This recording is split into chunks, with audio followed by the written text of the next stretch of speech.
Hello everyone and welcome to a brand new RP1 series. A couple of years ago I started playing RP1, did heavily edited videos, got really bogged down to it and eventually had to abandon it. So this time I'm going to do something a little different. I'm going to start a brand new game in RP1 and this time I'm just going to play much at the same time, maybe for a couple of hours like I do in a live stream, except it's going to be a studio type experience. And then I'm just going to post them without a schedule. They're going to come out when I come out. So when I have a couple of hours to play KSP, this is what you're going to get. And I'm hoping this will be something that'll be a lot more sustainable. I'll get a lot further down in the game. For those people that don't know, RP1 is an collection of mods that change the KSP and make it into really a much more realistic space game based on real scale solar system. So we have a real scale Earth and a real scale Moon and all the rest of the solar system as well as what are historically much more realistic rockets. I'm hoping I hope that you will enjoy this. Now, if you find yourself interested in wanting to do this for yourself, what you just need to do is get CCAN installed and install the Express Install Realism Overhaul Realistic Progression 1. That will install all the necessary mods for you, easy peasy, automatically. I've also added in a couple of more things on top of that, a couple of visualization mods like RSS Reborn. I didn't have that last time, but I'm going to have it now, so things should look a lot better, as well as BlackRack's Volumetric Clouds is working with this, so that is going to be great as well, and a couple of other very personal mods that I just can't do without that I have also installed on top of this that still work fine with RP1. The entire list, including any relevant links, is going to be down there in the description. So without any further ado, let's just get started. So we're going to start a brand new game. Start new. This is going to be new RP1 career. And I'm going to leave everything just on the defaults. We're going to get into career, pick a flag, and basically just go. And the goal for today is just going to be to go through all of the setup, build our first simple rocket, and launch the thing. So for people that are new, this should actually be a pretty good guide to kind of guide you through it. Now, before I get started with that, down here is actually something that has nothing to do with RP1. This is Kerbal operating system. This is a programming language that works very well. Within the KSP environment, I like it very much, but this little menu here is just asking me whether I want KOS to respect the communication system. In other words, if I can't communicate with the probe, then I can't run programs on that probe, that kind of thing. Or do I want to just be able to access the probe all the time? I'm going to say I want you to respect the ComNet, and then we're going to go straight over to here, which is our setup guide for RP1, and you just have to go through it in order. So the first thing you want to do is go to the tracking station to pick your launch site. So here are all the launch sites. You have a proliferary of launch sites to choose from, and my original thought when I was going to do this is I thought, well, it would be fun to start in White Sands, New Mexico, do kind of all the sounding rockets and the suborbital stuff from there, and then as you are ready to move into orbital rockets and crewed missions, move over to Cape Canaveral. But the thing is, moving comes with a cost. You have to rebuild your facilities. You also have to rehire people.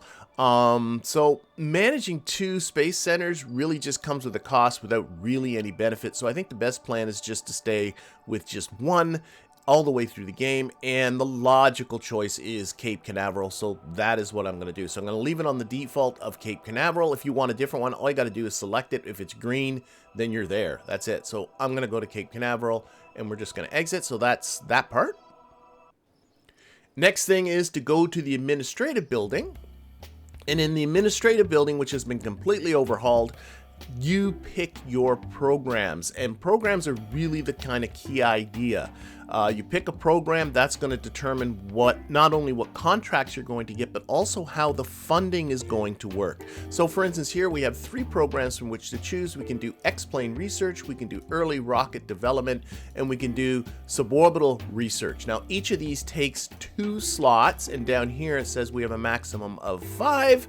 So pretty quick you realize I can only pick 2 at this point in the game, and I'm going to stick with rockets. I'll get into X-planes later. I'm going to just really stick with uncrewed stuff for the first bit. So I'm going to start with this early rocket development. Early rocket development is, you can see over here, it says the first steps in developing orbit-capable rockets. This program requires progressively developing suborbital rockets with increasing capabilities. The kind of objectives that are going to come up, the kind of contracts we're going to need to fulfill are crossing the Karman Line, that's getting officially into space over 100 kilometers in altitude, reach a suborbital trajectory and then return. These are all uncrewed, of course. And then reach a downrange goal of 3,000 kilometers and a downrange goal of 5,000 kilometers. Okay, it tells you what your total funding is. It gives you a funding model down here below. So the first year we're going to receive this much, second year this much, this much. There's a little graph here to kind of show you. And then the program ends after year 6. So you can see here kind of builds up to peak. Because you're going to be building bigger and bigger rockets, it kind of builds up to a peak. Is the whole idea of this. This funding is your primary source of income. You don't get income from doing contracts like in the stock game. You get income from other places too, but this is kind of your primary stable income.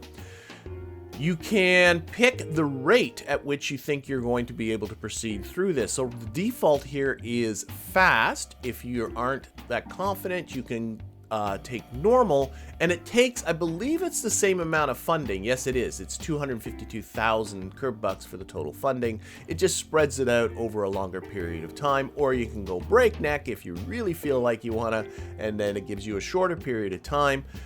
Each of these costs you confidence. Confidence is a new resource. It's up here at the top. You start with 500 confidence, and achieving certain things will build up that confidence, but it costs you, if you do it on the normal speed, 0 confidence, do it on fast, 150 confidence, do it on breakneck, 300 confidence. So for instance, at this stage, I can't do both of these at breakneck. I don't have the confidence to do that. I'm going to pick fast because I think that's just the default, and we'll just do that. So we're going to accept that particular program. It asks me to confirm, yes, you really want that. And now it's more telling me you can still pick another one. And I go, I know, I can pick another one. Suborbital research is going to be the other one. Let's scroll on up. Goal of peaceful space exploration starts here with rocketry missions that perform key experiments such as taking high altitude photos, testing how biological creatures handle brief exposures to space, and the rigors of rocket travel. You'll need to research the early science node to complete this program. So again, same idea here. The objectives: crossing the Karman Line again, a low space film return, low space biological experimentation, and first advanced biological suborbital experiments. Again, there's the funding. This is how it's spread out. You can choose your pace. Again, I'm going to just stick with the default. We'll select that, confirm it. And there we go. There's our 2 we cannot pick any more, so the rest are all grayed out. So now it's time to leave the administration building, and we're going to go to mission control to pick our contracts. So the contracts are all nicely organized based upon program. Right now we have 2 contracts available, both in suborbital rocket development. We have first launch. First launch requires me simply, obviously, to launch a vessel. I got to, let's see, achieve a rate of climb of at least 50 meters per second and reach 1,000 meters in altitude. And for that, I'm going to get some confidence, or not confidence, this is reputation. Try to remember how reputation works in this game. I actually am forgetting. So I think yeah, you know what? Let's not guess. Let's just, reputation's still good. I know it doesn't work the same way as it does in the stock game, but I'm forgetting how it works. But we'll get to that later. I'm sure I'll figure it out. Okay, we're just going to accept that contract. And then the second one is the Karman Line. We got to cross the Karman Line, which is simply an altitude of 100 kilometers. In altitude, that's going to get us 12 compliments, and we're going to gain 10 applicants. More on that very soon. And then we're going to unlock the following leaders. These are all historical figures in rocket administration and engineering and all that kind of stuff. We'll get to that later as well. Again, leaders are good, I guess, is what we want to do. So, boom, there's our 2 contracts. That's going to set our goals for today. Then we got go to the VAB. And I'm actually going to do something else before I go to the VAB. And then I got to deal with staffing. But I'm going to do some other things first. So I'm going to actually get rid of this, because I first want to go into research and development. So here we go, into research and development. They start you with 2 science points. And right away, I'm going to go down here to the bottom and pick early tracking systems. This is the one you need in order to start the suborbital research program, because it's what provides you with the biological samples that you can start sending into space. And it also gives you a procedural science core avionics upgrade. It will show you how that works actually in a little bit, and that cost me 2 science points. There's actually another reason I want to get these 2 available really quickly. I'll get to that in just a bit. But this cost me 2 to research, not to unlock, to research, because you can see here I actually don't have these just yet. It says canceling. I can cancel the research if I want to, and I can get my science back. But how this works, if I exit out of here and open up the Kerbal construction time menu, is you can see here that next thing that's coming up is early tracking systems. That's what I've just started the research for, and the amount of time it's going to take is infinite. And the reason for that is because I've yet to hire any staff. I have no staffing. I have to hire engineers and I have to hire researchers. I got 20 applicants right now, so I can assign them as I please. I'm going to do that a little later in the video. But until you have staff, nothing's going to happen. And the staff costs you money, all of that kind of stuff. They have salaries and yada, yada, yada. So that's another thing we need to manage. I'm going to get to that in just a little bit, but let's get started with building our first rocket. I think that's the good first plan. So into the vehicle assembly building we go. And we'll put this menu, actually, can I close this menu? Yeah, let's close it. Let's get a nice clean view here. Let's build our first rocket. And in some ways, excuse me, some ways building these rockets, there's parts of it that's actually easier than the stock game. This rocket has only 3 essential components. The first thing you want to start with is the avionics. This is a procedural part. We can change the shape of it how we desire. And it's this procedural part here. Let's get rid of the DV window for now. This avionics part is going to be not only the control system for your rocket, but it's also going to be your electricity storage. It's going to have your science experiments in it. It's going to have your communication system. It's all built into a single part, which I really, really like. We'll get into shaping this in just a little bit. We're also going to need a propellant tank. Lots of choices, but pretty much always the one you go for now is the procedural tank. This is of a conventional structure. We unlock better ones later. And this is just a big tank that you can fill with whatever propellant you need. Again, it's procedural. We can change the shape. Not going to bother with that right now.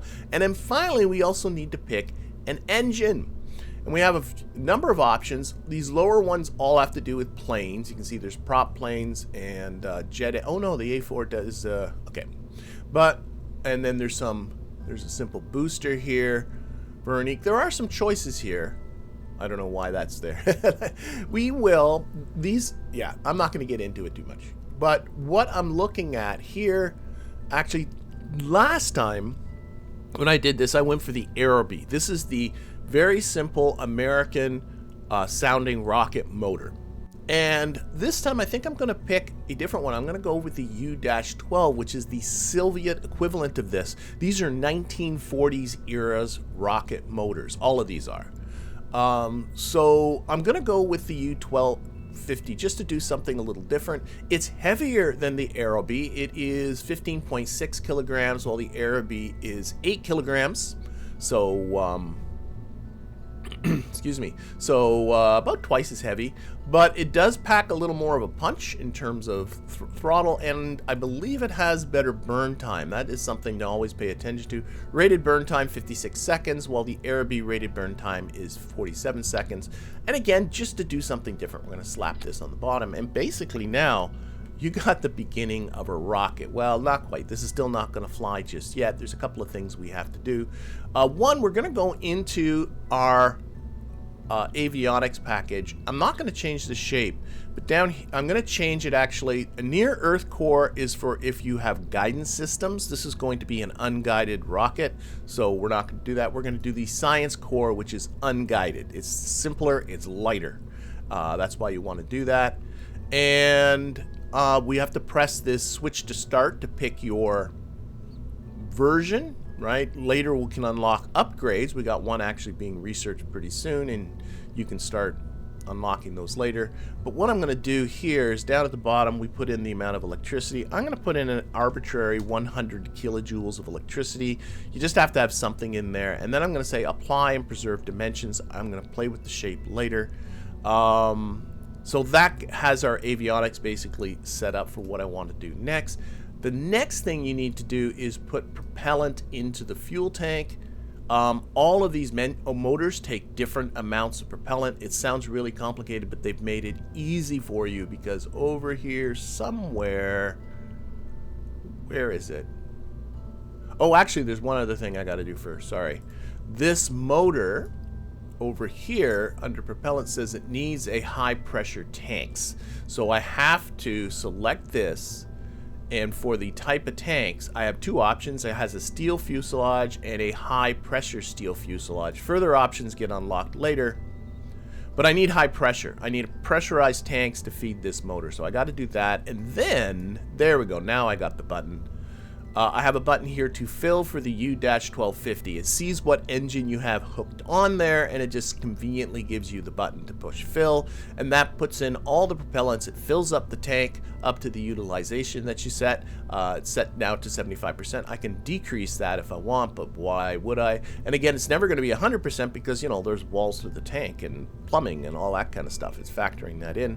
But you can see we got here kerosene for fuel, we got AK-20, which is the oxidizer, and we have nitrogen, which is for pressurizing the tanks, and it puts them all in the correct proportions. You don't have to worry about that, so that's done. So this thing's actually pretty much ready. Well, I doubt very much it'll fly, but what I want to do is do a static fire test, and you'll see I'm going to explain why I'm going to do this in just a little bit. I always do this with my new motors. I find it really helps. So I'm going to get the stock launch clamps.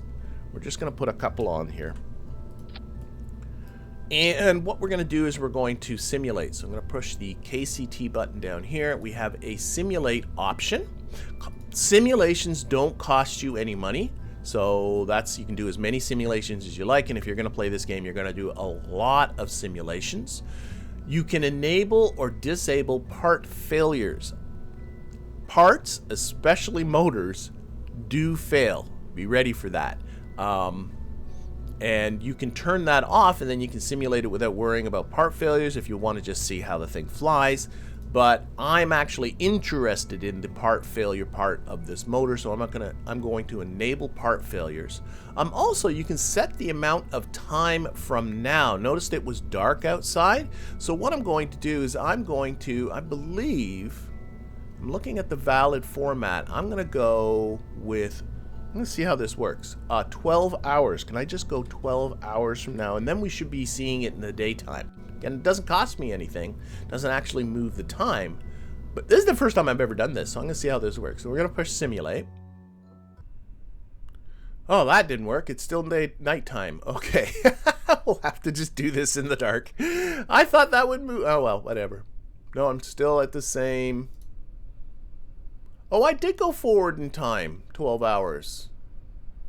Why wouldn't that not be daytime if I go 12 hours and it was night? I don't know. Okay, so probably I shouldn't have gone that far in time. Let's actually go back. Okay, I'm going to go back. I want it to be daytime for you folks to see it. So you push the KCT button down here. Don't push the escape button like that one. Push the KCT button. Just say revert to editor. I want to play around with getting this to be... So So what if I went 6 hours in the future and say simulate? It is a 24-hour day. It's not like the stock game. What the happy heck? Okay, this is just not working the way I think it's supposed to work.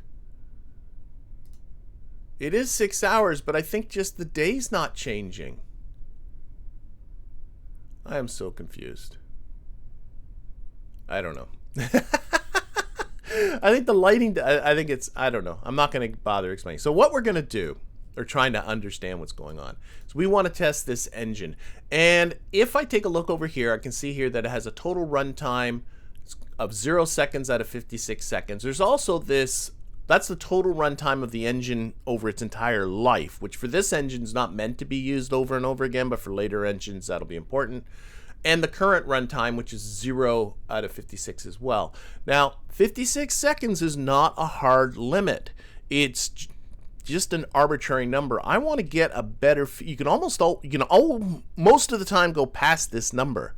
So what I want to do is get a feel for how far past 56 seconds can I reliably go.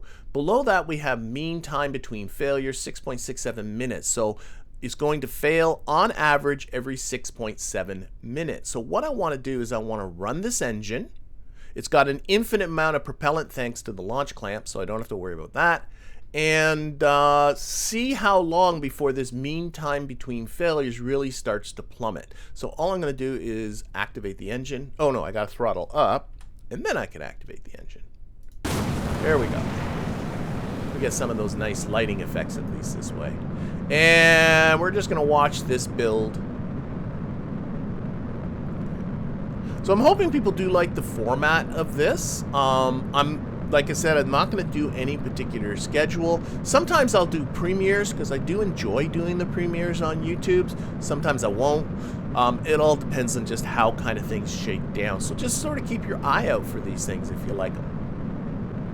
All right, we're at 30 seconds now.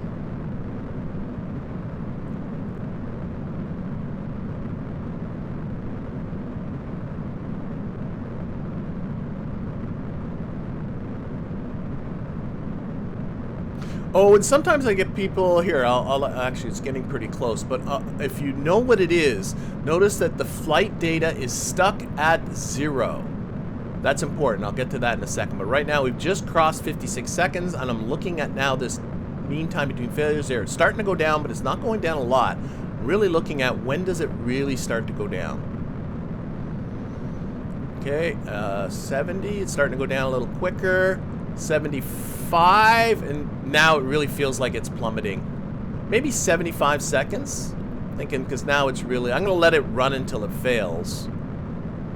There it goes. It failed at 84 seconds. And I don't want, you know, there's a temptation to say, well, let's just make the fuel tank really big, and then it fails when it fails. But then you're carrying a ton of propellant that you're not going to use, and that's going to obviously affect the performance of the rocket. So you kind of want to I'm sure you could do repeated trials and optimize this, but I'm just gonna go with like 75 seconds. I think I'm gonna set my rocket to run for 75 seconds.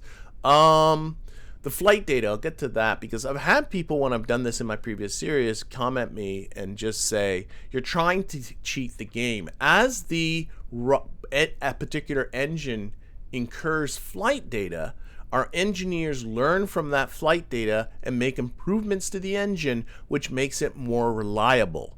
So these engines will become more reliable with every launch. But notice, because I'm in simulation mode, this flight data number never changed. And everything's just going to revert when I end the simulation. So I'm not gaming anything. I just want to make sure that people do realize that. The whole purpose of this static fire test was just to get a more of a handle on when should I expect this engine to fail. So I'm going to go with 75 seconds. I think that's good. So let's revert back and let's build this rocket proper like. Okay, so again, I'm going to hide this window, make it all clean. We're going to get rid of our launch clamps. And now what I need to do, oh, and I'm also going to open up McJeb, and I'm going to get that Delta V stats window. Close McJeb again. And notice here it has a time, expected burn time on this stage is 1 minute and 12.2 seconds, which is actually pretty close to 75 seconds. That's 72 seconds. But I don't want this shape, clearly. So now I need to change the shape, and this is a big part of the reason why I started the unlocking of that science node, because they're highlighted in blue, which is telling you actually cannot use these in a real launch. But what you do have is you have access to them in the VAB, and you have access to them in simulation. So what you can do is you can build your rockets knowing that these things are coming. And I know I'm going to be flying this rocket in some future video using these biological samples. So what I'm going to do is I'm going to set this rocket. So that all I have to do is plunk this in, and it's all going to look good. And then I don't have to redesign the rocket once I do unlock these things. So that's the whole purpose of that. So what I want to do is I want to bring down, I'm going to right click on the part, I'm going to bring down that diameter until it kind of just looks nice. Okay, that's clearly too small. Let's see, I always like picking nice numbers. There's 350 millimeters. What's 375 like? 375. Oh no, I think it's coming a little bit past. Let's dial it down. 370. Maybe 360. I'm gonna go with 360. It looks like it's about the same diameter as sort of the middle part of the sample. Again, this is kind of, oh, maybe actually now I'm looking at it a little bigger. 365. I find aesthetics is really important. Now I'm actually leaning more to 370. Now that I'm really looking at this. Oh my gosh. There we go. 370. That's good. Okay. So we made the diameter smaller, which clearly now it holds a lot less propellant. Now it's only going to burn for just about 10 seconds. So what I just need to do now is start increasing the length of this and watching that burn time indicator until it gets to 75 seconds. That's a minute. Notice it goes to a minute. So that's a minute and 15 seconds. That's what I'm shooting for. Okay, I want a little more.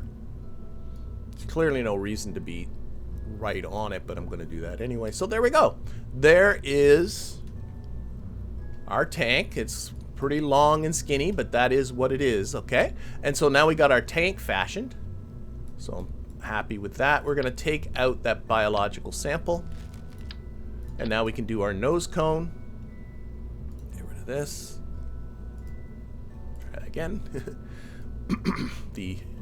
Okay, so we want to select the shape first. So we're going to, there is a cone shape, but it's a like hard cone. I'm going to go for the smooth cone. It looks so much better. We're going to make the top 0. So it comes to a point, and we're going to make the bottom that same 370.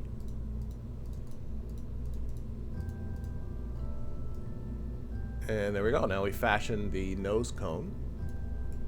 Oh, why is it? Oh, the two textures are... Okay, let's see if I can fix that. Notice how the two textures are clipping together. What if I make this guy the root part? And then grab the... It's still doing that. I don't like that. Okay, let's make the root part back to here. I don't know why it's doing that. Okay, let's put the biological sample back in just temporarily. See if that... And... First of all, I'm not sure I like the shape of that nose cone. Let's maybe get... I cannot zoom out. There we go. It's a little... I want it pointier, so I'm just going to increase the length here a bit.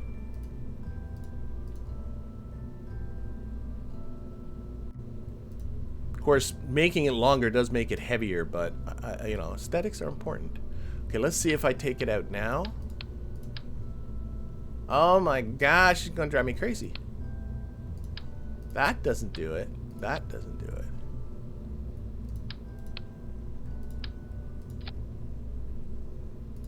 Okay, maybe if I change some dimensions. This one. Make it shorter. No, it doesn't seem to matter.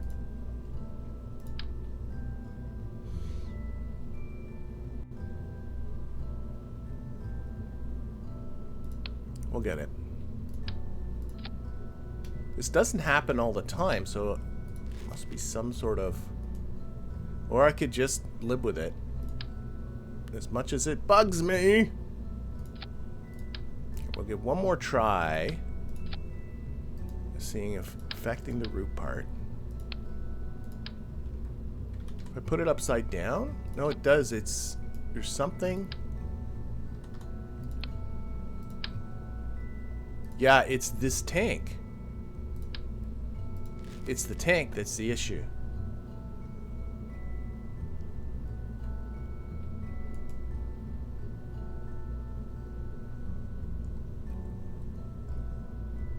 Well, I think I'm just going to have to live with it as much as it bugs me. Okay, fine. We'll live with it. All right. So, there we go. We got ourselves a basic rocket. We got our stats over here. Oh, I can see it's 15.1 seconds all of a sudden.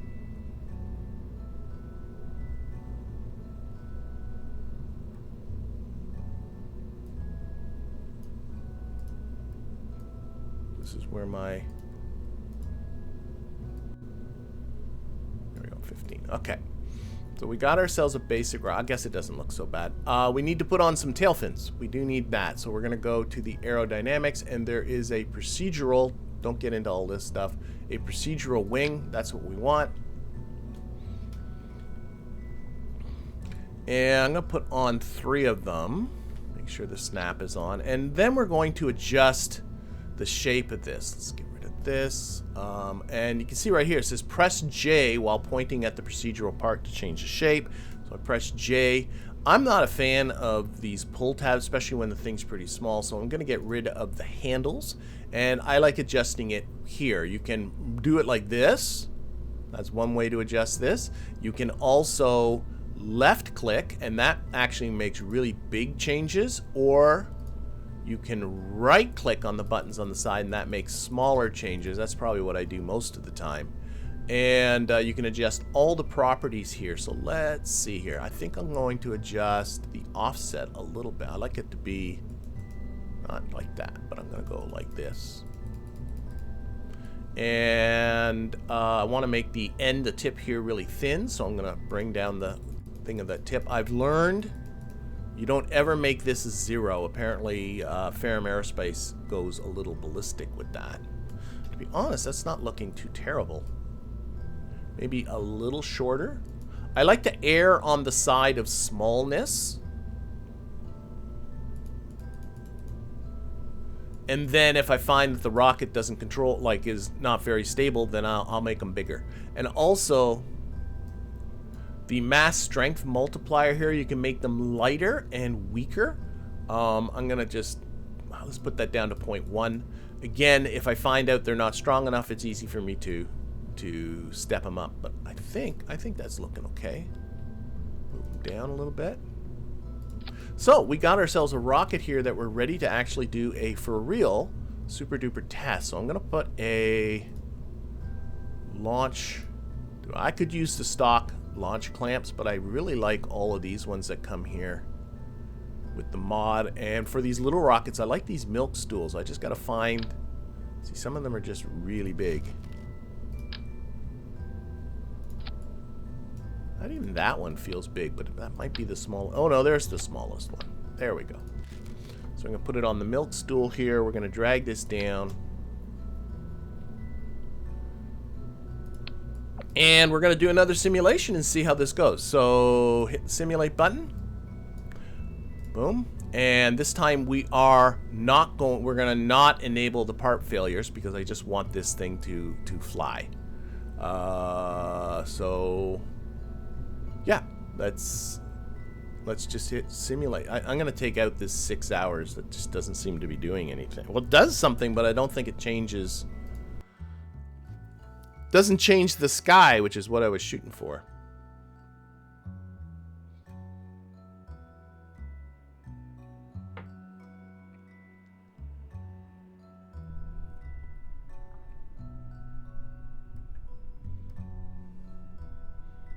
Suppose I could just leave the VAB and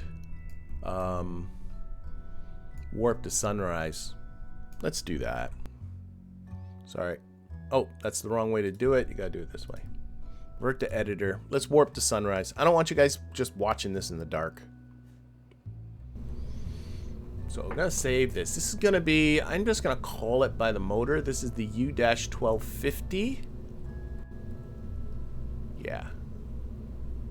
Oh, actually, there's a couple other things I got to do anyway. Okay. Let's just call this U-1250. Sounding rocket. Save this. Leave the VAB. Okay, we're going to warp to sunrise here. Tired of being at night. Wonderful. Beautiful. Okay. Getting back. Alright, now. Just realized too, I really need to adjust some things here. I haven't adjusted my avionics yet. I forgot to do that. If I go into here, I've been playing with this menu, but people probably noticed I got to work with this menu here. I got to look at my... Oh my gosh, yeah, there's lots of things I'm forgetting to do. One, science, for goodness sake, science. So this gets built up with a telemetry analysis, so I want to turn that. This is the way Kerbalism works, which is part of this. You don't right-click on science parts and do whatever telemetry report. It goes automatically in the background over a period of time. And what you want to do is put them always to waiting. And what it does is the science experiment will sit there waiting until there's some science for it to collect, and it'll turn itself on. And then that way it just runs in the background. You don't have to worry about it. But there's more science that we can do. If we configure the experiments, button down here, we get this window. It's going to be closed. And we can select experiments from here. So I have a thermometer. I believe I only have 2. There's another thermometer. I have a barometer. And I think that's going to be the end of it. I got a thermometer and a barometer. Thermometer, barometer, and then I'm back to none. Okay, so there we go. And again, these do consume electricity. You can see this is a 1 watt experiment. They do add a little bit of mass, so it's something else to keep aware of. And they do run over a period of time. So for instance, this barometer takes 10 minutes to run. So does the thermometer, in fact. So be aware of that. And we're going to set both of these to waiting. Then we're going to go over here. And we're looking at our electric charge. So right now we have a storage of about 18 kilojoules. That's in this part because I was fiddling with the size. It was adjusting. And we're using 104 watts. And that's 100 watts for the avionics, 2.1 watts for the sensors. That's the experiments. And 2 watts for communications. And with that, it's only going to run for 2 minutes and 51 seconds. So we definitely want to do that. And all we got to do is go down here and put in a number. Let's put in 50 and see how much time that gives me. So I'm going to apply and preserve dimensions. I don't want to, if you say reset, it will reset it so that there's 0 additional volume. It's probably going to make it really small. I don't want to do that. So we got some dead space in there, but that's okay. So apply and preserve dimensions. And for whatever reason, it doesn't reflect right away. If I close it, how do I get that to? Do I turn this, close that, and then open it again? What if I do a change here? Ah, that did it. Okay, so that now, okay, now it's going to run for 8 minutes. 8 minutes probably is okay. I doubt this thing will live for 8 minutes. But it's 225 grand. Let's leave it at 50 and we'll test that. If I need to put in more later, I can. Okay, now this thing is ready to fly. So simulate. Again, don't enable the part failures for now. And we'll see how this does. Alright, here we go. Here's our rocket in the morning sun. I do want to keep an eye on this. And I want to click here, this Kerbalism window. And I want to keep an eye on electricity, electric charge. And notice it's already ticking down, so I best not mess about. There's no SAS. That doesn't work. But we do need to throttle up for our motor. And we got the 2 staged together. Let's see how that works. So, okay, there's a little bit of a drop. So I'm going to try and work a delay into that. I don't like that. So if the motor comes on and then a moment later, the clamp releases. And I'm looking to see, does it fly straight up? Or does it lean to one side? If it leans to one side, it's a little bit, but I don't think it's terrible. If it leans too much to one side, I'm going to want to make the fins bigger. If the fins blow up, I want to make them stronger. It is leaning quite a bit to one side. You can see my electricity going down. You can see, oh, because I don't have part failures enabled, there's no, shoot, I was going to keep an eye on that, but, okay. See, it says 0 runtime because it's not worrying about that. I think it needs to be a little bit bigger fins. Let's just keep it going, make sure the fins don't explode on me.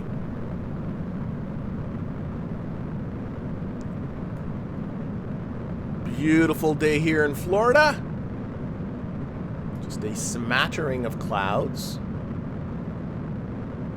Okay, remember one of our goals is to cross the Karman Line. Our Apple Axis just went over. We went a little bit past that. This is running out of fuel. This is not the engine failing. There's always a little bit of fuel left over. There's always some residuals. It doesn't go right down to 0. Okay, that went okay other than the fact that I'd rather it go a little more straight up. So what we're going to do is we're going to revert back to the editor. And tweaking is part of the game, that's for sure. We're going to get into these tail fins. And we're just going to make them a little bit longer. I'm hoping that will maybe a little wider at the base too.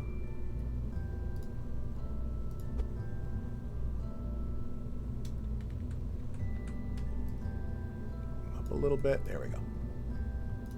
See how that works. Now, I'm going to play as well with the release time here, like to release the engine and then release the clamps. We'll do that in separate stages. Now, I could depend on my own dexterity, you know, hitting the space bar by myself, but I like the whole just hit the space bar and then the rocket takes care of itself as much as possible. I enjoy doing that. So I have installed the Smart Parts mod, and the one I'm looking at is this one, the AG-Timer Timed Action Group Trigger. And what I'm going to do, I'm actually going to put it right on the, not on the rocket, but on the, come on, get in there, on the launch stool. I think it is there. Yeah, yeah, that's on local. Let's sort of turn this so it doesn't look totally stupid.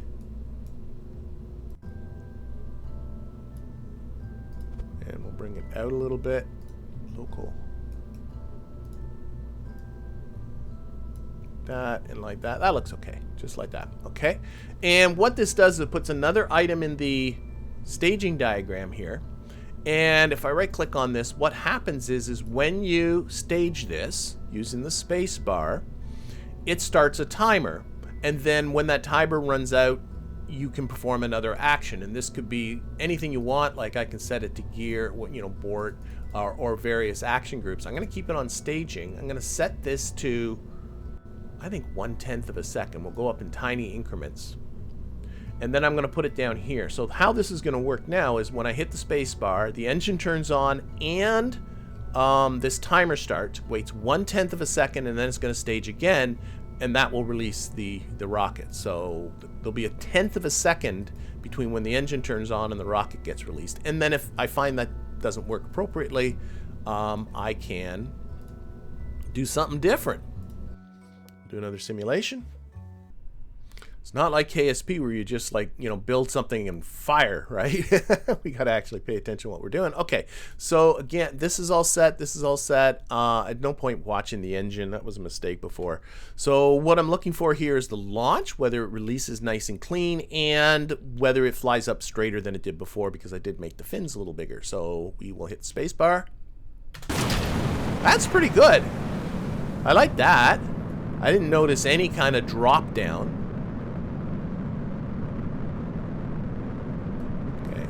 If I noticed a bit of drop down, I would have just increased the timer a little bit, like another 1/10 of a second.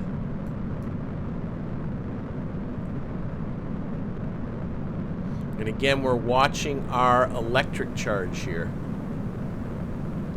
Our experiments should be ready to run. Yeah, they are all ready to run. They're not running yet, but so what I want to make sure is simply, does it have enough batteries aboard? I think it does.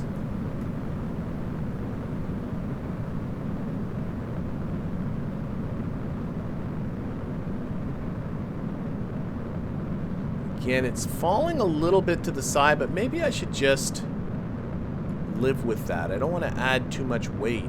I could maybe gyro stabilize this thing, but I'm not really sure, because that increases the drag. I mean, the key here is getting altitude. You can see here, there's my 100-kilometer apoapsis, and I'm crossing it comfortably. So if it burns for the full 75 seconds, I think I'm just going to live with this. I think it's good. I do. Okay.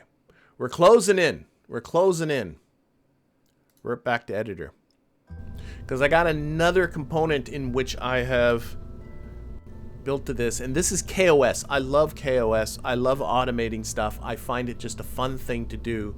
So if I right-click on the avionics core, this is KOS compatible, and I can put in a boot file. And I have a variety of boot files, and there's one that I've already, some of them are left over from my previous series, but there's one I made for this rocket. There it is. I always name it after the rocket, the U-1250. I've already made that.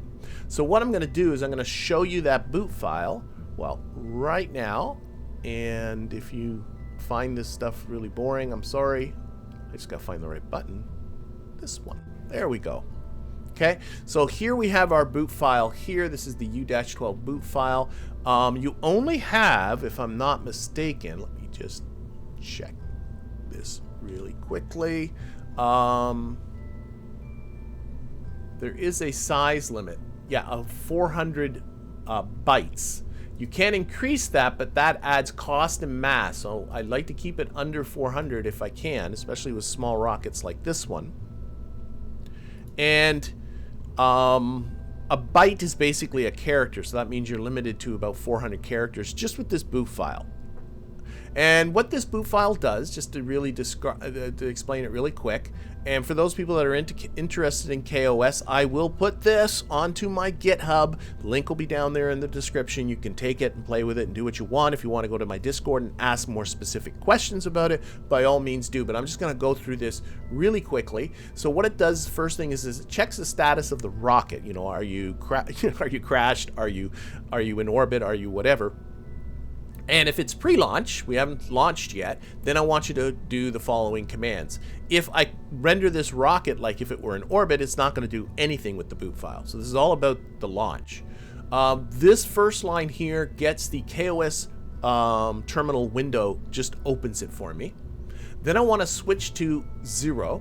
This switches the drive that I'm on. So 1 is the actual rocket, but I don't have enough space to store much on the rocket, so 0 is the KSC, which is actually anything I have on my computer.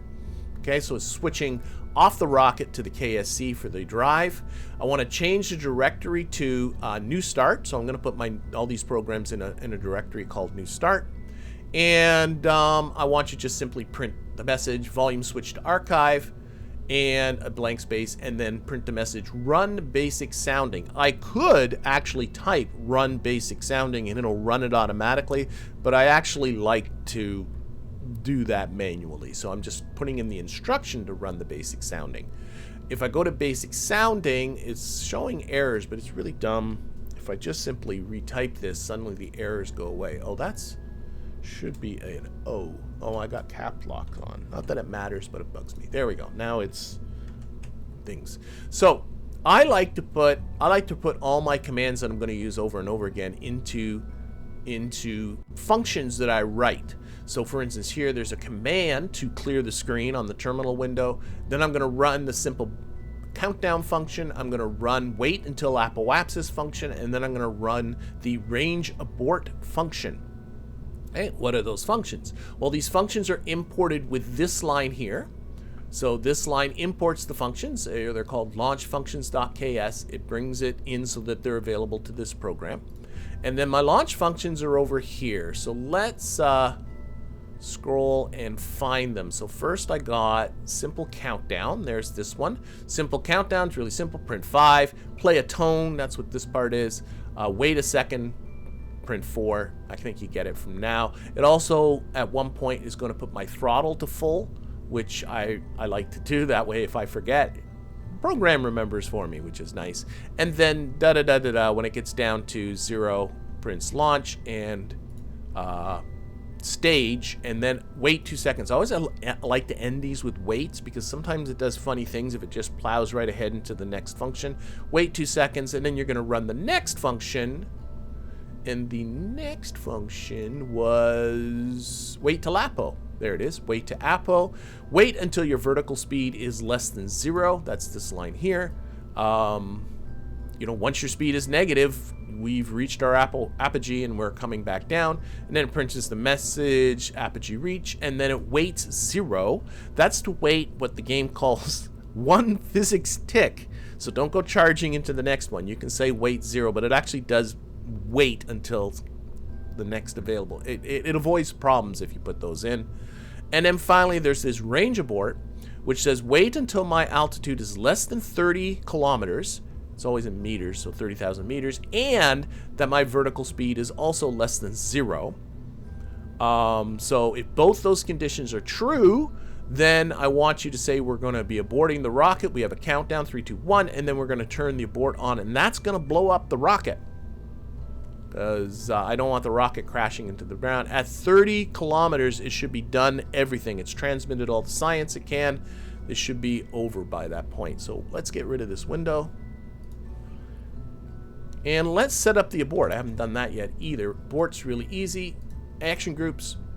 Select the abort action group. Select your probe core. Can I move this window? Yeah.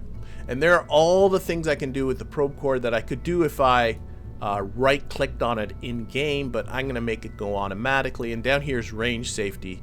Range safety is in all the probe cores, and it means just blow up the rocket. That's it.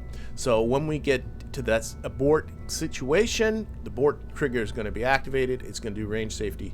Rocket's going to abort. Okay, so now what I want to do is I want to test this program and make sure that is all ready. And then I think it's just time to dress this rocket up, hire some people, build a launch complex. Still got a lot to do. And get this puppy off the ground, get this game rolling. Rolling. Okay, so you can see the terminal window has opened automatically over here, and it's giving me the instruction, run basic sounding. I really like putting these instructions in here because quite often, especially when we get into more complicated builds, I'll do the build, and then it'll be quite some time later I'll go do some other stuff, and then I gotta get to the actual launch, and by then I've forgotten what to do. So I like to write all these instructions in here, even if they're simple. Run basic sounding. I will add again, this is completely optional. You saw me flying this thing just by hitting the space bar. This is, you would only get into this if you think it's something you'll enjoy. If you want to just play RP1 and never get into KOS, by all means you can do it. So we're gonna just hit this, and should go do the countdown. Throttle should go up automatically. Good, and we're off. So that all worked pretty good. I'm going to test this right until range safety, right until it blows up at the end of the mission.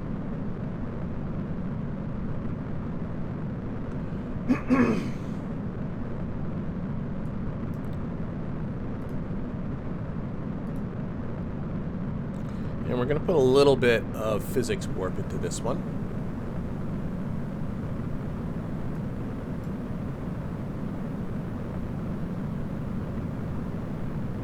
And it is leaning a bit to one side, but I don't think it's a problem.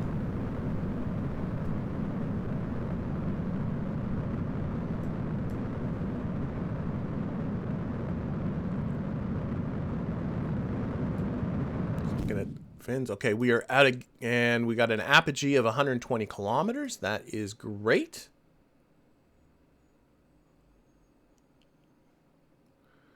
And what we're looking for is to cross the... I can look, by the way, at my contracts. Whoops. That's the wrong button. I was going to look at the contracts. That is... Well, it's underneath this window, isn't it? Yeah, I can look at my contracts and see they are getting satisfied. See that? There's the first launch one done. But then it'll reset itself. So don't worry much about, you know, if you see these messages popping up, it all resets when I go to reset though. But it's nice to know, you know, you are actually satisfying all those. You can check them. Okay, we are now over the Karman Line, officially in space. Though not out of the atmosphere. If we go to take a look at our science, and you look at the science that's being collected here, it says flying high, right?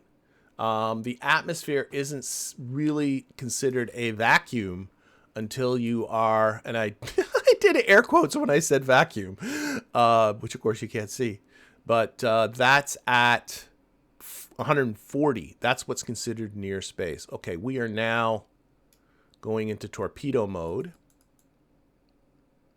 I'm going to slow this down. I am looking at this stuff being see, the data here is being transmitted. I want to make sure it's done transmitting when it blows up. We're getting a little bit of heat happening on those fins. That's okay. I don't mind that. Okay, transmitting is done, so we're now safe to blow up our rocket. And electricity, there's still a minute left. I don't think I need to put any more electricity. We are into the abort sequence. That's actually got a few explosions early there. Those were actually the fins exploding, but that's okay. We were exploding the rocket anyway. That went great. Super happy. Super happy.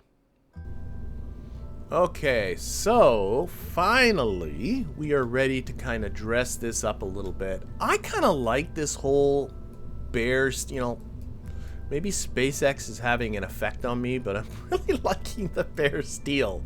So let's just get in here. I mean, you can change the colors to whatever you want by using this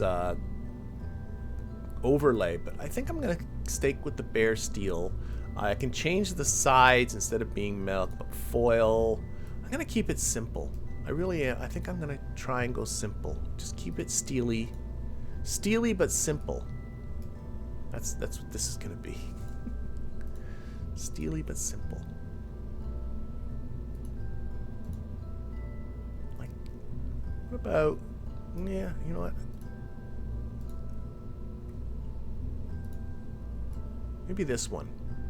I want to try and also get something that's not going to look stupid where these two things are clicking into each other, which is really kind of bugging me. Let's look at the nose cone, do the same thing, play with the various textures. Where are they?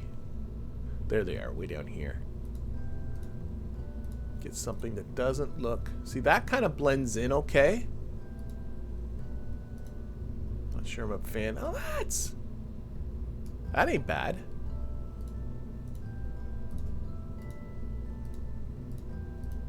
Trying to hide where the... Okay, I'm gonna go with this one. Kind of hides where the overlay is. I'm gonna try one last time to see if I can get rid of where the two parts are. Oh, maybe the root part still is. Oh! The glitch just went away. See that? It's now okay. I'm super happy. I should change the root part back to the avionics. I'm not sure if that's important or not, but I'm gonna. Okay, there we go. And let's see. We'll get into some text on this. Put the name of the rocket on it. Let's put on a little bit of snap. Maybe go 2. There we go. Let's set the text. I'm just gonna simply put the name of the rocket. This is the U. You know, I can probably use this line here. I'm cap locked. U, and then a space, and then 1250. And we'll make this vertical text. That looks good. And then put the line here as the dash. Ooh. Okay, we can change the font. I should probably... This is technically, I suppose, a Russian rocket, given the motor that we're using, though, I mean, obviously. So let's go. That be a font the Russians would use? I don't know. Put the bold on. Italics is a mistake. We'll go with this. We can change the spacing between the letters, right? That's not doing it. This way? Yes, there we go. Okay, back to here. Put that line right between. I like it. I like it. I like it. I like it. Okay, so let's save this. So we're into final. Oh wait, what about the fins? We can also texture those. Can open the coloring GUI. Yeah, stay with the. Let's put just a little bit of black on it. A little bit of a black stripe to kind of match everything else that's going on. Maybe the leading edge. So if I click the leading edge and click black. But I don't want that kind of gray. I want black, black. Black, black. Nope, that's still not black, black. Black paint metallic. There we go. That matches everything else. Lovely. Okay, we're going with this. This is it. This is it. Okay. Again, save our rocket. And next step in all of this is this rocket's going to cost us 166 Kerbucks to build. Not that expensive, but I'm going to use it over and over again. And the good thing to do, if we click on the RP1 button, is we can tool it. So the tooling cost, there are two parts here to tool. You don't have to worry about the fins, but the tank and the avionics cost me 228 Kerbucks and 1464 Kerbucks, but it'll bring the tooling cost for each of these parts down from these two numbers to these two numbers, which you can see are much smaller. And I'm going to use this rocket a lot in the future, so I think that's definitely worth it. It also reduces the time it takes to keep building the rocket, so you can start turning out these rockets really quickly. So I'm going to say tool all, purchase all toolings. There we go. That is done. And now what we're going to do, close that, is we're going to open up our management here. And we're going to go to plans. Can I add this to the plans yet? Vessel contains parts that are still in development. Yeah, okay. I have to purchase these parts. They cost money. Oh, I got unlock 5. It's going to cost me nothing because I got unlock credits. Cool. Let's do that. Oh, I got... Yes. Okay. I don't have a launch complex yet. That's what this is telling me. So we got to build ourselves a launch complex to actually fly this thing. So let's go new LC. So this is going to be launch complex 1. I'm going to leave it what it is. The maximum tonnage is 1 ton. I can increase that, but it also will increase the minimum tonnage. This thing is 774 kilograms. So I'm going to just leave it all on the defaults. Length, which is actually broadwise, is really dumb. The height limit is 8 meters. This thing is 7 meters high. We can improve, we can upgrade our launch. I think I'm just going to leave it all on the default. It's going to take 29 days and cost me 1,214 Kerbucks to build this thing. And there is a yearly upkeep fee of 177 Kerbucks. So we're going to first have to build this. Okay, so I do have it added to the plans, but I can't build this yet. Okay, we are closing in, believe it or not. Okay, let's actually open this up. We can now start thinking about hiring staff. So let's start hiring staff. So I got 20 applicants. So these are people I can just assign. They don't cost me anything. To hire people beyond that, there's actually a hiring cost. I learned in my other one not to chintz on the researchers on the first time I played with this. And I think a good rule of thumb is to have twice as many researchers as you have engineers, so that you can crank out the science relatively quickly. So that means 2/3 of this 20 doesn't quite work, but so that comes out, I guess it's 12, right? And then that would be 6 to 18 with a couple left. Let's go to 12. So I'm going to hire 12 researchers. So you click on researchers, and if you hold shift, right? Yeah, hold left shift, this can go to a 10. So we'll hire 10, and then I'll let go of the shift, hire two more researchers. I still got 8 applicants in the wings. I could hire engineers, but there's nothing for them to do because I don't have a launch complex yet, so there's not a point. But now, if I close that, I can look at my... Let's look at the combined thing here. This is what's happening here. I'm going to have my launch complex finished by April 30th. or sorry, January 30th. It's now January 1st. Remember, it did say it was going to take 29 days. And early tracking systems is now set to be completed, fully researched by July 7th of 1952. That's the next year. It'll be shorter than that. We'll hire people before that. In fact, we get 10 more applicants if this thing can cross the Karman line. But I think that's good for now. I think we're ready to do some time warping. So let's get out of here. Okay, and we'll open again Kerbal construction time, and there's really nothing to do. I don't think I've missed anything. So we're going to warp to complete. I got to put the seizure warning right now because this is going to be 30 days in just a few seconds. So warp to complete to build our launch complex. You don't unfortunately see any building, which I think would be pretty cool if that happened. Okay, now we're going to open up our plans because now we can build our U-1250 sounding rocket. We can add that into the plans. This vessel did not pass editor checks. Oh, I'm in the hangar. Oh my god. If I go to integration, construction, let's take this out. There's something dumb. I think I'm set to be in the hangar for some reason. Research? No. I'm in the hangar. I'm going to change that to Launch Complex 1. So I was trying to build it in the spaceplane hangar. That's why. So I got to change that to Launch Complex 1. And now, hooray! Okay, we are ready to go. But again, I have no engineers, so it's going to take an infinite amount of time. So we're going to go back into staff. I like by the way, putting it into plans means that I don't have to go into the VAB every time I want to build another one of these. I can just keep hitting this button. That's why the plans are handy. But we got to hire now some engineers. So in Launch Complex 1, I can have a max of 10 engineers. So let's hire... Should I just hire... Well, I was going by this 2/3 rule. Let's see what 6 will do for us first. So we'll hire 1, 2, 3... 4, 5, 6. They are now unassigned. You have to assign them. You can assign them either to the hangar or the launch complex. Clearly, I want to go to the launch complex. So you just push the +1 button. And that has my sounding rocket being built by March 24th. That's not too far in the future. I think I'm going to live with that. I'm going to live with March 24th, and I'm going to throw... I really want to get the researchers going. Maybe one each. Let's do that one each. Let's hire one more engineer, get that up to 7. So now this is March 16th, and then we'll go to researcher. Our last applicant, we'll hire them to bring down... Now this is in June of next year. Okay. And also I'm going to, while I'm at it, put another sounding rocket in the building queue. It's now ready, queued to be ready for, what's that?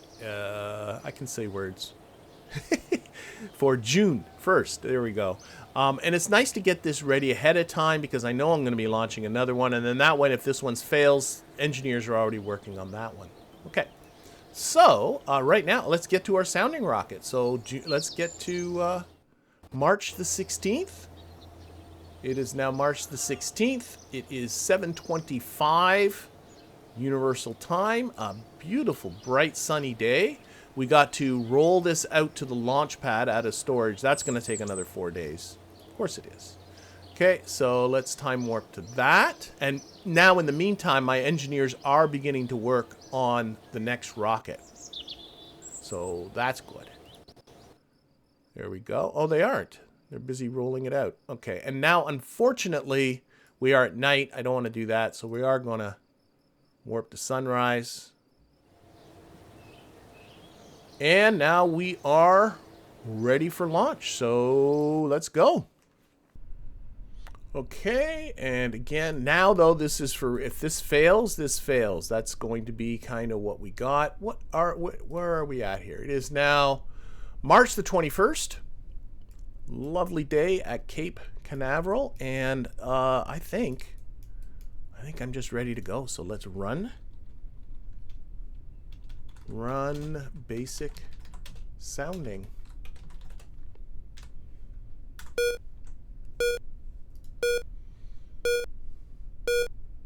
All right, our rocket did ignite. That's a good thing. It's possible, you know, now obviously failures are a thing. You do get a probability of ignition failure right off the bottom, so that's good. And we are going up, and I'm going to keep track. I know if this engine runs for 75 seconds, we're in the green. Oh, I should also shoot contracts. That's not contracts. Okay, I got too many windows. Contract. Oh, that's behind here, isn't it? Oh, it's behind here. There we go. Oh, it's leaning over to the side a little bit. All right, let's get rid of the motors. Okay, there's a lot of contracts here, like that don't matter. Like these are like, instead of milestones, they give you contracts. Crude altitude record of 15 kilometers. Clearly not done. So I'm gonna hide all these. Crude duration, crude, all the crude ones. We've done our first launch contract. That is now complete. Excellent. So there we go. Got some reputation. Still got the Karman Line coming. Got an altitude record of 40 kilometers. If we get to, oh, we're going to pass that for sure. And a speed record of 900 meters per second. We just passed that. We now have another speed record of 1,200 meters per second. And, all right, there we go. What do we got? Oh, not quite as high as we were in simulation, but list over 107. We passed 40 kilometers, so that contract, 60 kilometers, our next one, we're going to do that. How long did the engine run for? The engine ran for 79 seconds. It's interesting why, okay, it ran more.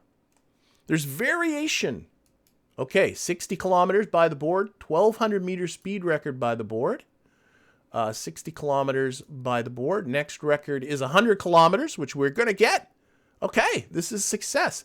Uncrewed speed record of 1,500 meters per second is not going to happen. We're slowing down. Our engine is now done. We are collecting science. So a pressure scan, a telemetry scan, and a temperature scan. Slowly over time, you can see how much time these are going to take. So we're going to have to do multiple launches to collect all of this. And it is also, if I click on data, transmitting that stuff back home. And it's actually transmitting faster than it's collecting. So that's kind of nice. As soon as we're done with the science, that's good. And what do we got for science? For the pressure scan, it's just flying high, and it'll keep being flying high even after we're over 100, which actually is going to happen pretty soon. Boom, there we go. All right. That is uncrewed altitude record 100 kilometers and the Karman Line contract done. Oh, that's exciting. This stuff not going to happen, so next record's 140 kilometers. We're not getting to that. 140 kilometers is actually near space proper. So we'll close that window. What else we got happening? We got the telemetry scan. Still got 3 more minutes. This rocket's not going to live for 3 minutes, so that's that. Again, flying high, no space involved here. And a temperature scan. Oh, we are flying high over warm tropics. Okay, so these are warm tropics. Maybe I can try and aim it over the water. That'll be a different biome, but we'll try and collect all these warm tropics. There's still 8 minutes left for it to keep doing that. And by the way, there is only science to collect when you're above 40 kilometers in altitude. RP1 has taken away the surface science on Kerbal, so no more driving around the KSE and collecting science that way. No launch pad science or any of that. And it also has taken away all the flying low science. So that's anything below 40 kilometers. There is no science for you to collect. It wants you not to do that dicking around stuff. Okay, we are back below 100 kilometers. Our electricity hopefully is doing well. Yeah, still got 3 minutes. We're not going to live for 3 minutes. We're reorienting into the nose down position. And this engine didn't fail, right? No, it just ran out of propellants.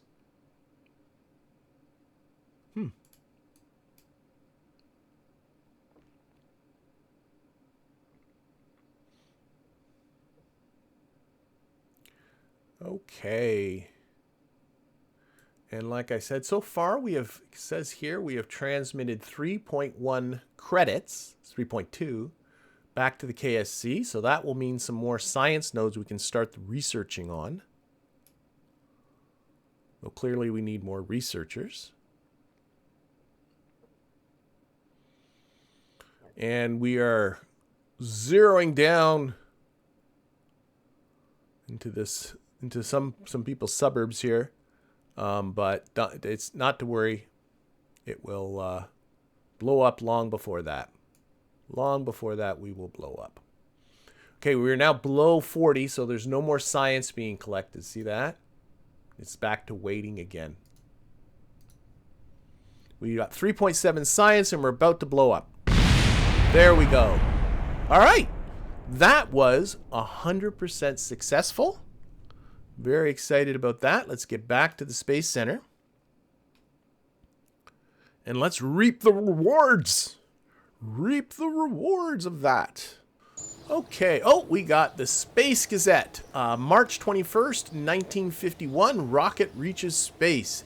And I guess it's Dan. And U-1250 sounding rocket has shot out of the atmosphere and into space on a mission of scientific discovery. For the first time, rocketry is not a weapon of hostile destruction, but an instrument to further our understanding of the universe. We are all hoping that as an age of world wars ends, an age of cosmic discovery will begin, and this flight marks the beginning of an era where the stars will start to seem closer and closer.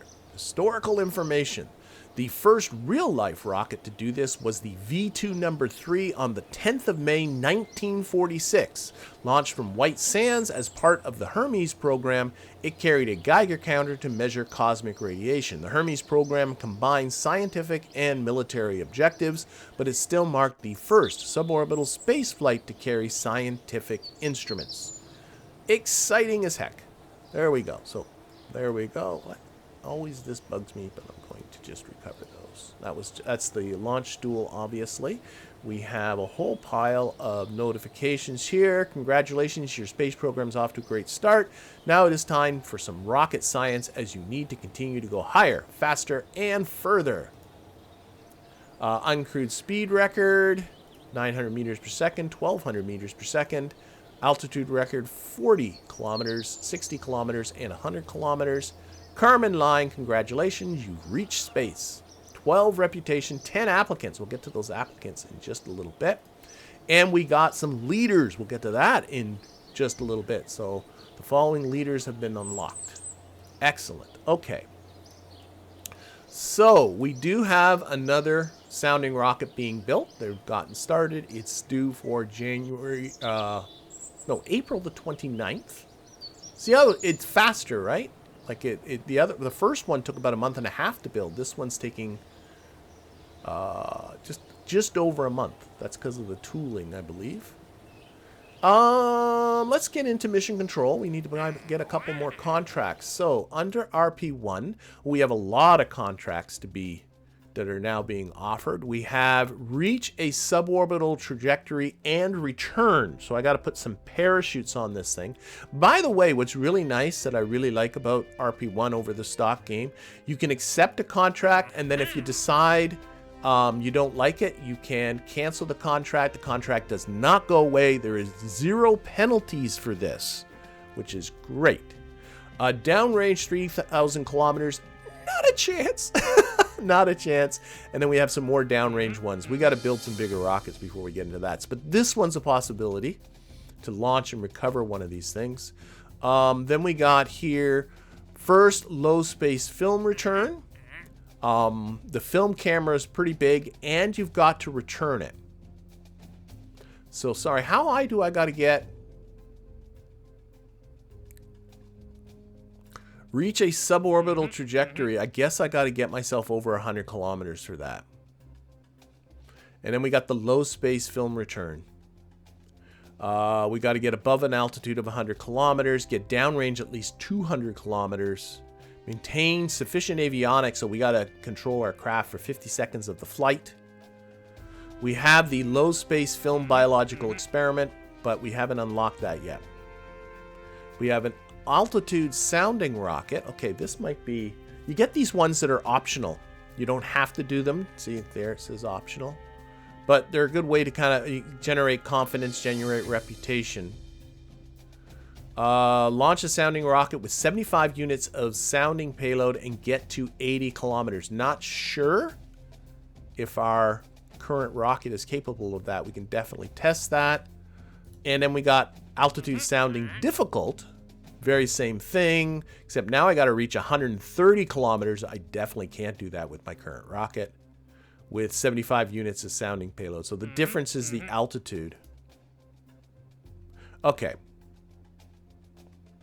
So we're going to do...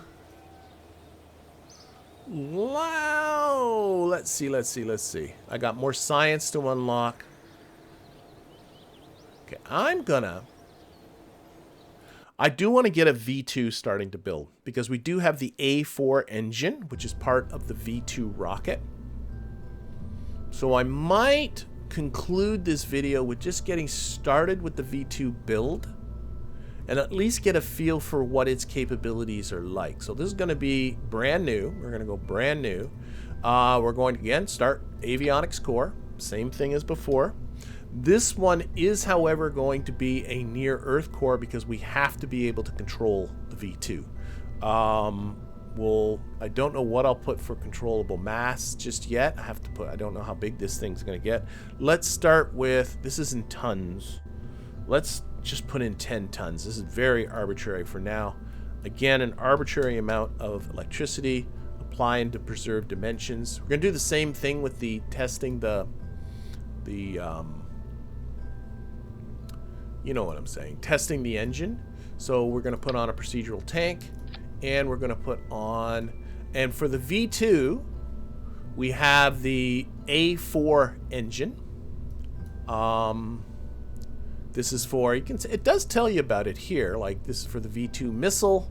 So this is an American one. Well, originally obviously started German, but you know, Americans got more Germans. There is also the Veronique. This is a French version of that, not as powerful as this one, which is, if we take a look here,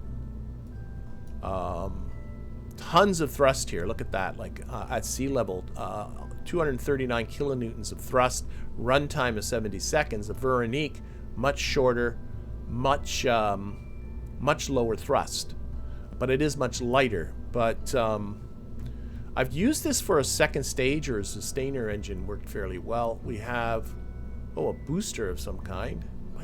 Might get into that, see if I can put a booster on my little sounding rocket. Oh, and that's all our motors, isn't it? I thought there was a Russian one in here somewhere, but there is not. Unless I'm missing it. Tiny Tim booster, city shuttle stuff, they're there for no reason. Okay, so we're going to put on an A4. You can see it's a pretty big motor. And we're going to do the same thing. Going to hang on, put on some launch clamps. And we're going to get a feel for how much time this engine can run for. We clearly have to, does it require? It does not require a pressurized tank, well, that's just nice. Ullage simply means that you need to have something forcing the propellant down to the bottom of the tank. That can be thrust, but it also can be gravity at launch, so I don't have to worry about it if I'm using it for my launch motor. But I can stick with my steel tank, that's nice. And we're going to fill this for the A4 rocket like that. Again, does this, well, we got ethanol 75 for fuel, liquid oxygen for oxidizer, and HTP for pressurization. No, I think that's some sort of reactant, isn't HTP? Some sort of catalyst, I think. I don't know. Anyway, this is going to be V2 number 1. Where this is going to get to, I don't know. But we're going to, first of all, build this thing. Okay, let's simulate. Let's do the test. And I still got a lot to do. I got people to hire. I got leaders to pick. I got science to start getting starting to get researched.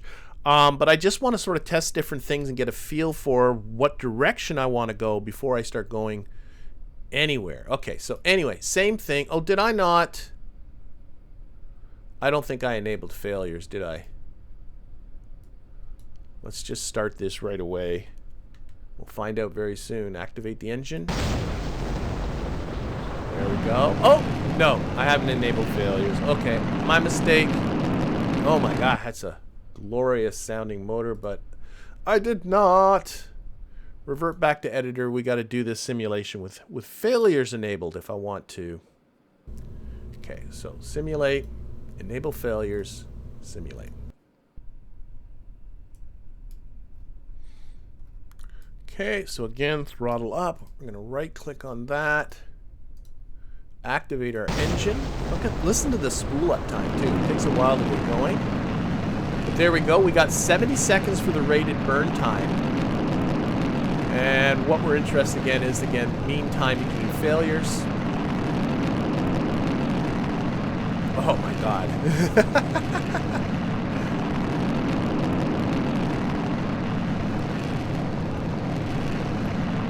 And by the way, if I don't know, maybe I'm missing some data in the engine stats that will relieve me from having to do this kind of stuff. If you know, if you do something a little bit different to get a feel for just how much fuel to put on there, let me know in the comments. There are definitely people that are a lot more experienced with RP1 than I am.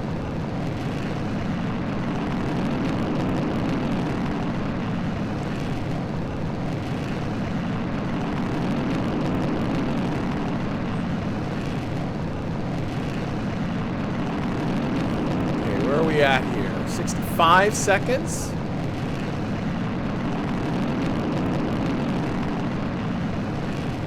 Okay, we're over the 70-second mark. Looking at, oh, what happened?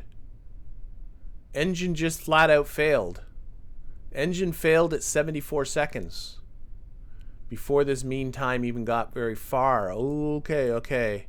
Now, I want to get a feel for whether that's an aberration or whether that's something to be expected. So what I'm going to do is just restart the simulation and do that again. So 74 seconds, we just got an engine failure, flat out. That's going to happen.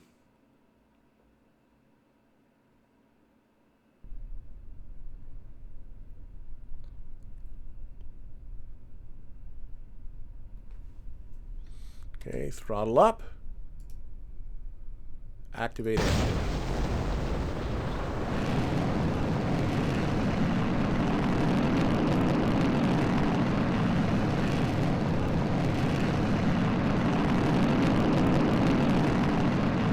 Okay, let's now try a little physics warping. Hoping that doesn't affect numbers too much. Go to 2x speed here.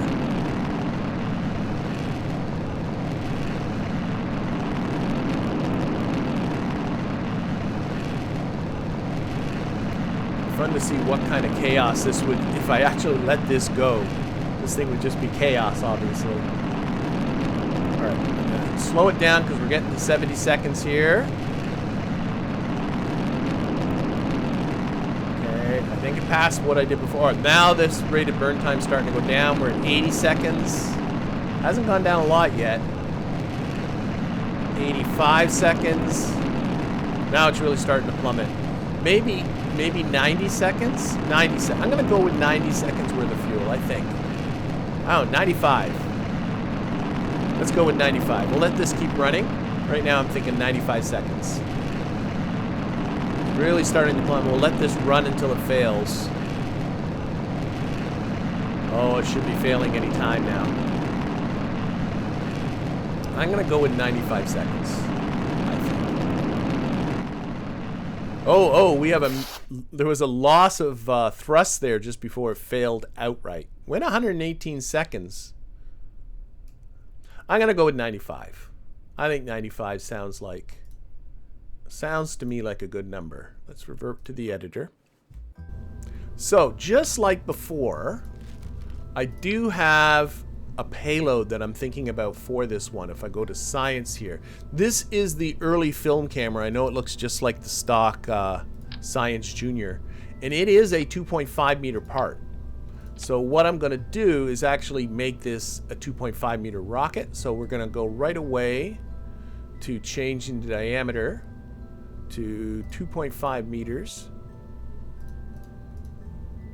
Oh, it's a 1.25 meter part, dummy. Here we go. 1.25. Just like the stock one. There we go. That looks perfectly fine. And we're going to open up McJeb, and we're going to get that Delta V thing going again. And we're looking at, it's right now it'll burn for 6 seconds. I want that to be 95 seconds. So what's that? That's a minute. Did I say 95? I think I said 95. I should write these things down. But 95, that is a minute 35, is it not? It is. A minute and 35 seconds we're going to go for. Okay. And then we're going to test it again. So we're going to increase the length. Oh, that's the diameter. Oh, dummy.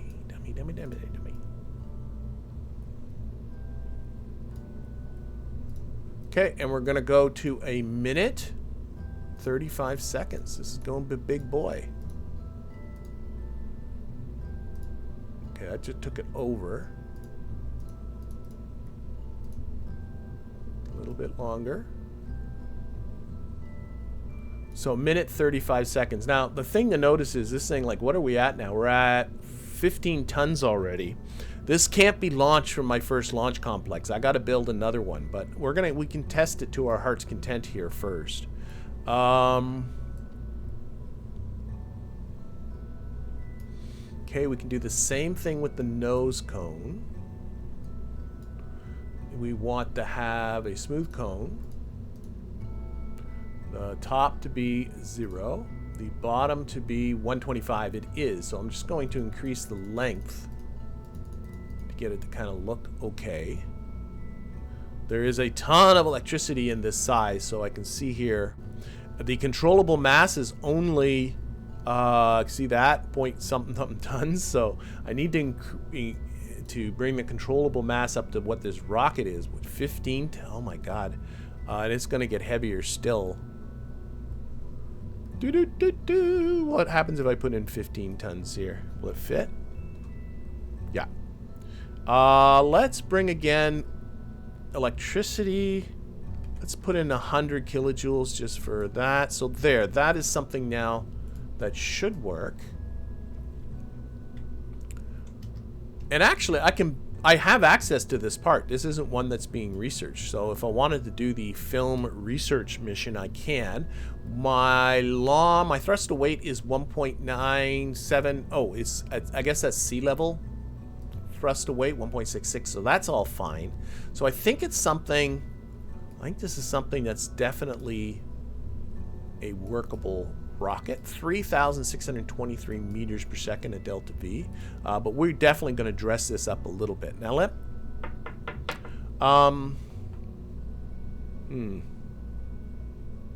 there any information in the engine GUI I need to really pay attention to? I don't think so. Nope. I mean, there is an upgrade, but I haven't unlocked the upgrade yet. Well, I have to purchase this for $1. I'll buy that for $1. Okay. We need tail fins. I also kind of don't like the way this motor is. I'm going to make the tank, I think, a little wider at the bottom. Let's see if we can shape this tank a little better. And that'll make it shorter, too. So instead of being a cylinder, I definitely want it 1.25 meters at the top. Let's see what other shapes we have to look with. So there's the cone. I could go with just a straight cone. That'll be straight lines. There is the fillets. No, we're not doing that. Smooth cone, we're not going to do that. Polygon, we're not going to do that. No, hollow's clearly a bad idea. All right. Truss structure. Okay, there's a flat out cylinder I had before. I think I'm going to change this to a cone. This is a straight sided cone. Actually, let's go to the smooth cone. Maybe the smooth cone will look good. For the smooth cone, with the top at 1.25.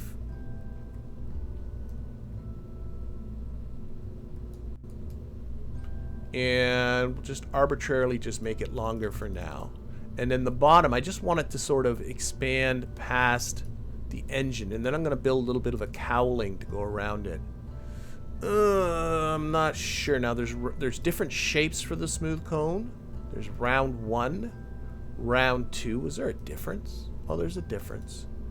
Round 3. That's even more bulgy. Round peaked 1. Ooh. Ooh. Ooh. Ooh. Peaked 2.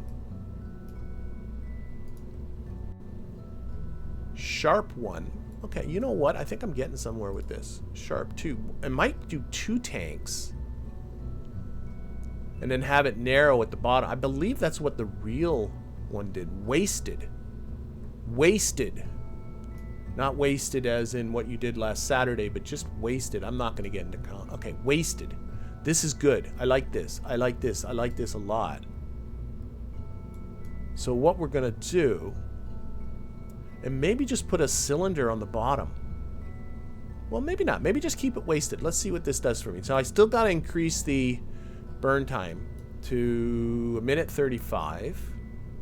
So let's increase the length by a lot.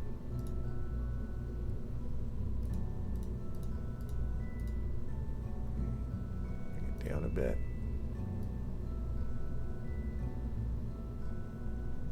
I mean, it's got to look good.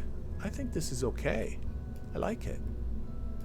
And then what we're going to do is we're going to build a kind of cowling on the bottom of this to cover this motor. So we're going to get another procedural tank. You can basically use these for structural pieces. I'll show you what I mean. We're going to stick this on the bottom. This is going to, we're going to turn the utilization right down to 0. So this is going to hold no fuel whatsoever. We're going to change this to a hollow cone, I think is what I'm really kind of shooting for. Might go wasted again. Hollow cone. There we go. Oh, there is no wasted option. We're going to make... Pin that. The top of it the same diameter as the bottom of this, which I made 1.5 meters.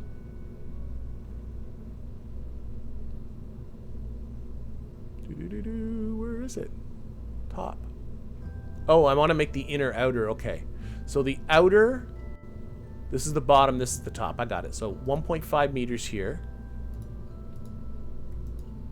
And we're going to make this like really thin. So you can see here it's still pretty thick. So we're going to make... If I can just... Go to 1.5 meter. But then that, of course, has a width of 0. So if I bring this down... How thick can we be? These are in millimeters I'm measuring. So that's 10 millimeters thick. What would be realistic of steel? 10 mils of steel there. That's the thickness on the bottom. I can do the bottom too, just a sec. Bottom right here. If we just push the inner right out to it and then just make it 10 millimeters. So that is a 10 millimeter thick steel cowling. I kind of like it. I don't know if it needs to be thicker than that. I think I'm going to leave it like that. 10 millimeters thick. Okay, so we need to make it longer because it's got to cover the bulk of this engine. And some people might be arguing this is unnecessary weight, and I'm not going to necessarily disagree, but again, aesthetics, man. You gotta make it aesthetically pleasing. Okay, we gotta make it longer. And it's got to be long enough that it can cover most of this motor. Kind of want to, like, if the bell comes sticking out the bottom, that's good. So we're going to make it longer, longer, longer. Like so. Okay. And then we're going to take the motor off, put this here. Hopefully that looks good there. Might need to make the bottom of a higher diameter. I want all of this truss stuff to be hidden. And then we're going to... just use the move tool. And we're going to just slide that up so that the base of the motor is right at the base of the tank. And the game does not respect clipping or anything, but I'm going to be truthful to me. So I don't want any of it going into the tank itself. See the line. I think that's about right. I think that's good. And so now I can see I do want to make this a little bit bigger, a little bit longer.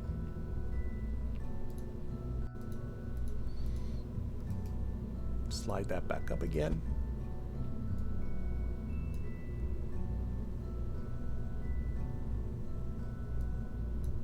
There, I like it.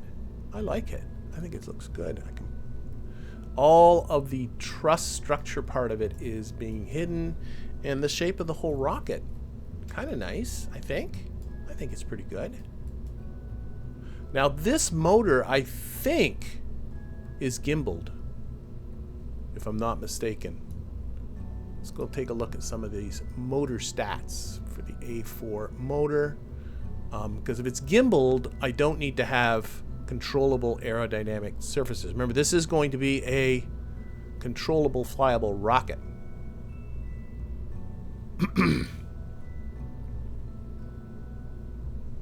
Yes, it has a gimbal with a vector range of 3 degrees. So I'm going to trust just the engine itself to steer our rocket, to guide our rocket, but it is going to need tail fins. I mean, that goes kind of without saying, doesn't it? So we're going to go with just the procedural wings. If I wanted something, see, you do have moving wings. So if I wanted to have something I could actually control, you can also put on control surfaces, but I don't think I'm going to need any of that. I'm going to again go with 3.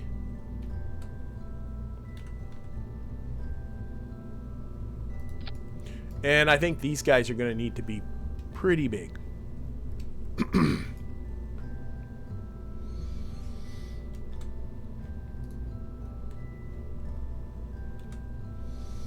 Okay, so let's improve the width on the bottom here. Oh, that's, sorry, the root. That way. Probably make them long. Let's see if we can. I might make these more traditionally fin shaped, like that. The thickness at the tip again can be quite a bit smaller, but I think the thickness at the root needs to be quite a lot bigger.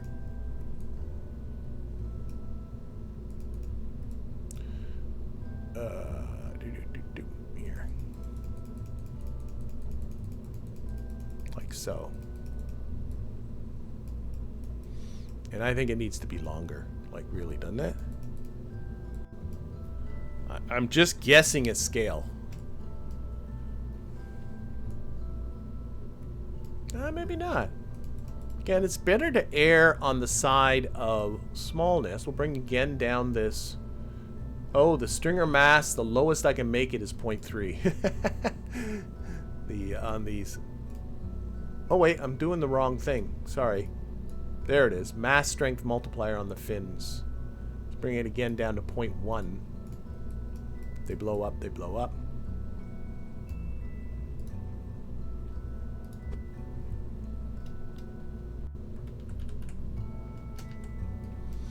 Scale these down so they're down into here.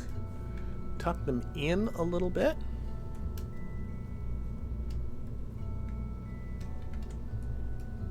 One of the reasons, by the way,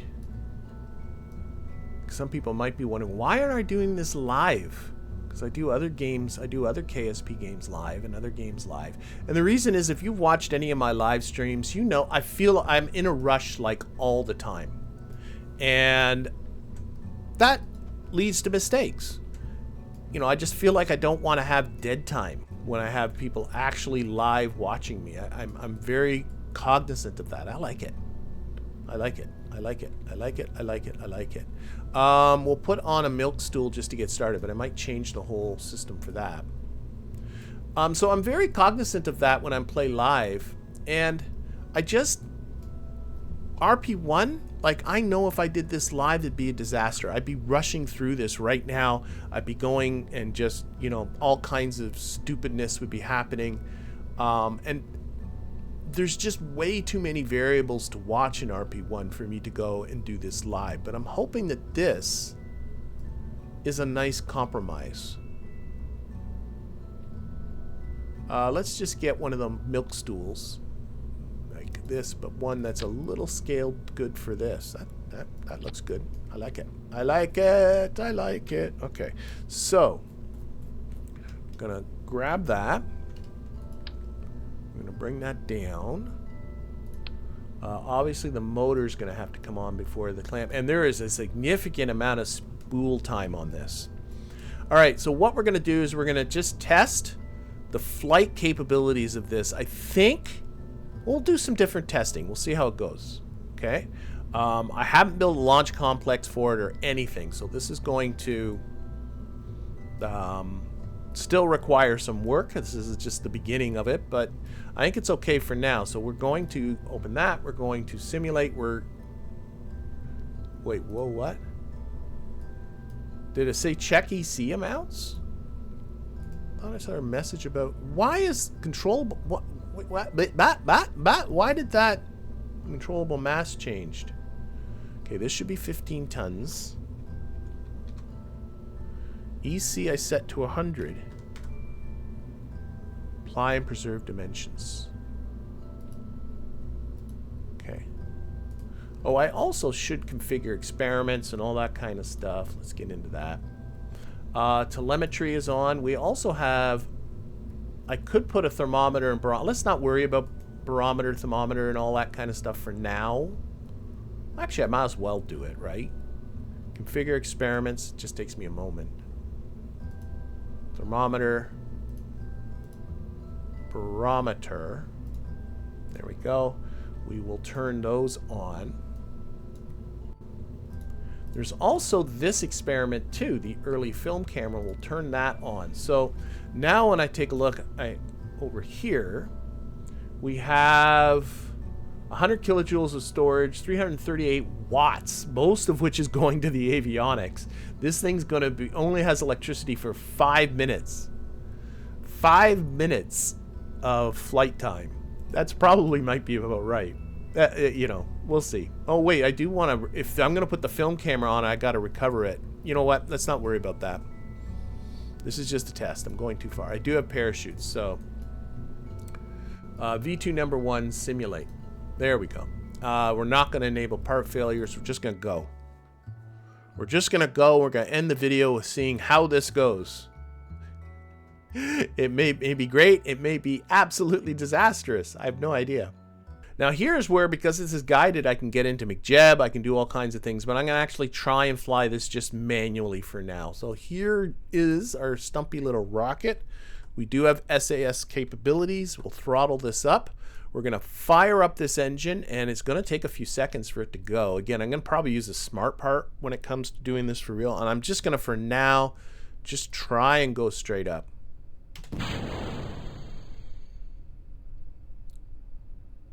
Why? What happened? What happened? Nothing's failed. Throttle's up. Am I like under the controllable? What is going on? What is going on? I might have to do some puzzling to figure out what's going on here. Why do we have no motor? That just drops it. Okay. So let's revert to editor, figure out what's going on here. Revert to editor. Let's go. I'm going to check here first. I have 15 tons of controllable mass, and that says tons. Oh, you know what? It might apply and refit. No, that makes it stumpier.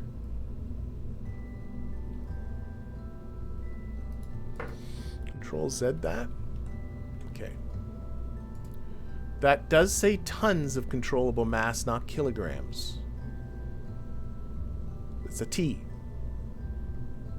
And the whole thing weighs 14.9 tons. Maybe that's a little close. I don't know. Let's change it to 20 tons. Apply and preserve dimensions. Okay. I should have communication. I've got 5 minutes worth of electricity.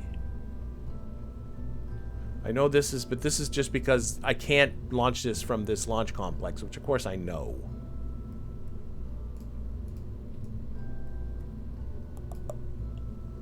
Okay, we're going to try and simulate this again. Again, no part failures.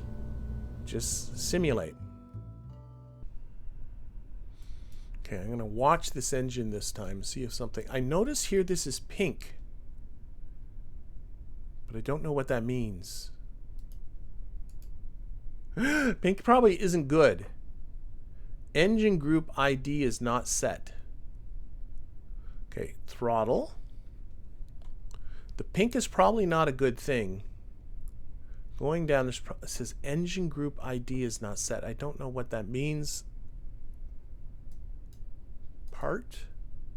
No. Control?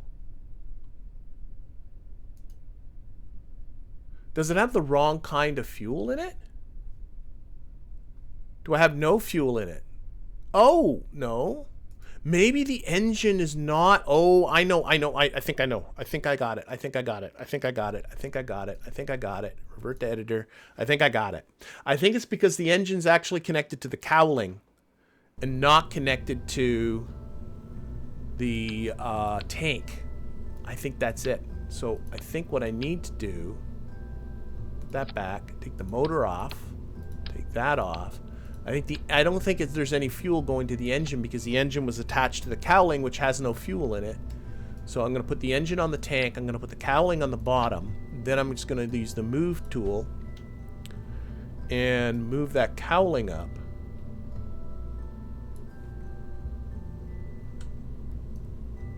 I really think that was probably the issue. Just make it look nice. Want no gap. There we go. Okay, and this now, I'm hoping this is good. High pressurized is false. I don't need it. It's got all the fuel. I'm thinking that maybe, hopefully, is the problem. I'm going to try it one more time, and if that's not it, I'm going to have to try and puzzle this out for the next video. That feels like it's on. Come on. It just felt like it was connected to the... Why are you being this way?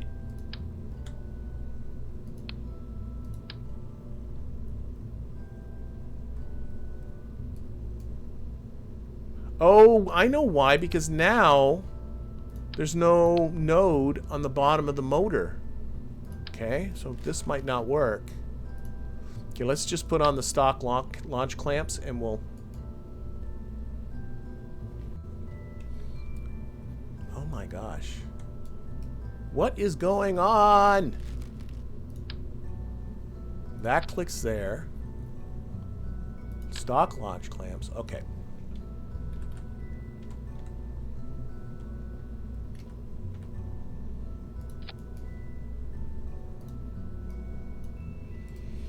We'll dress this up later. Simulate. Okay, SAS on, throttle up. It's not pink anymore.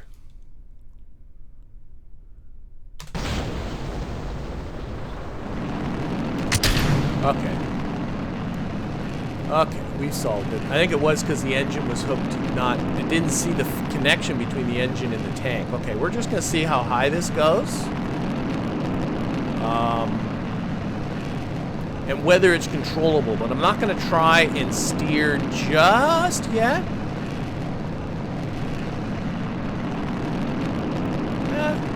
I want to get a little bit less thinner Atmo, if you know what I mean.